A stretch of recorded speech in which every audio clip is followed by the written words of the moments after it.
مسیلمہ کذاب قبیلہ بنی حنیفہ کا ایک معزز شخص تھا۔ قبیلہ بنی حنیفہ نجد کے علاقے میں پڑتا ہے۔ لوگوں میں اس کی شخصیت ایک کاہن، شعبدہ باز اور ذہین شخص کے طور پر جانی جاتی تھی۔ مسیلمہ جب اپنے ساتھیوں کے ساتھ مدینہ آیا، اس وقت اس نے بظاہر اسلام قبول کر لیا مگر دل میں نفاق چھپا رکھا۔ جب بنی حنیفہ یمامہ واپس پہنچے، مسیلمہ نے نبوت کا دعویٰ کیا۔ اس نے اعلان کیا کہ محمد صلی اللہ علیہ وسلم اور مجھے دونوں کو وحی آتی ہے اور ہم دونوں اللہ کے نبی ہیں۔ اس نے قرآن کے طرز پر جھوٹے کلمات گڑھنے شروع کیے اور بنو حنیفہ میں سے ہی ایک شخص کو یہ خفیہ طور پر بھیجا اور کہا کہ تم محمد صلی اللہ علیہ وسلم کے آدمی بن کر آنا اور یہی بات کہنا کہ محمد صلی اللہ علیہ وسلم کی طرف سے میں ہوں، اور رسول اللہ نے کہا ہے کہ مسیلمہ بھی اللہ کے رسول ہیں، اس پر بھی وحی آتی ہے۔ اس کے قبیلے کے لوگ اس جھوٹے قاصد کے بات کو مان گئے جو دنیاوی مفاد پرست تھے، اس کے پیچھے لگ گئے۔ مسیلمہ نے رسول اللہ صلی اللہ علیہ وسلم کو خط بھیجا جس میں لکھا تھا کہ مسیلمہ رسول اللہ کی طرف سے محمد رسول اللہ کے نام،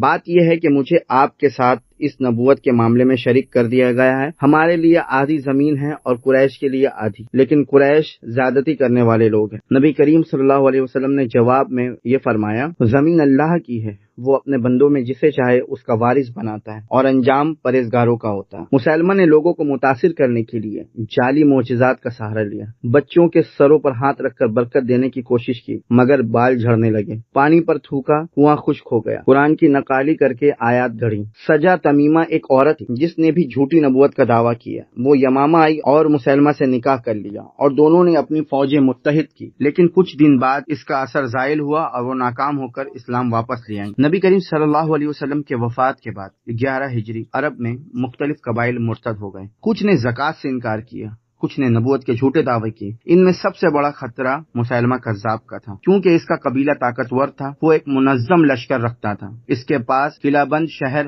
حدیقۃ الرحبہ تھا۔ ابوبکر صدیق رضی اللہ عنہ نے فرمایا کہ ان سے جنگ کی جائے گی، اور ابوبکر صدیق رضی اللہ عنہ نے مختلف علاقوں میں لشکر بھیجے اور یمامہ کے لیے خالد بن ولید رضی اللہ عنہ کو مقرر کیا۔ سپہ سالار حضرت خالد بن ولید رضی اللہ تعالیٰ عنہ اور مرتدین کی طرف سے مسیلمہ کذاب۔ لشکر کی تعداد مسلمانوں میں 13,000 اور مرتدین کی تعداد تقریباً 40,000 کی تھی۔ مقام حدیقۃ الرحبہ میں، جسے بعد میں حدیقۃ الموت کہلائی، جنگ کے آغاز وہیں شروع ہوئی۔ جنگ کے آغاز میں مسلمانوں کو سخت نقصان ہوا، بہت سے قرہ، قاری صحابہ، حفاظ شہید ہو گئے، جن میں زید بن خطاب، حضرت عمر رضی اللہ عنہ کے بھائی بھی شامل تھے۔ صحابہ کرام نے قرآن کی آیت پڑھتے ہوئے دشمنوں کا مقابلہ کیا۔ خالد بن ولید رضی اللہ تعالیٰ عنہ نے ثابت بن قیس کو جھنڈا دے کر نئی صف بندی کر دی، اور ایک غلام جو بعد میں مسلمان ہوئے، وحشی بن حرب رضی اللہ تعالیٰ عنہ، جنہوں نے حالت کفر میں حضرت حمزہ رضی اللہ عنہ کو شہید کیا تھا، انہوں نے مسیلمہ کذاب کو قتل کیا اور فرمایا کہ جب میں حالت کفر میں تھا تو میں نے خیر الناس کو شہید کیا،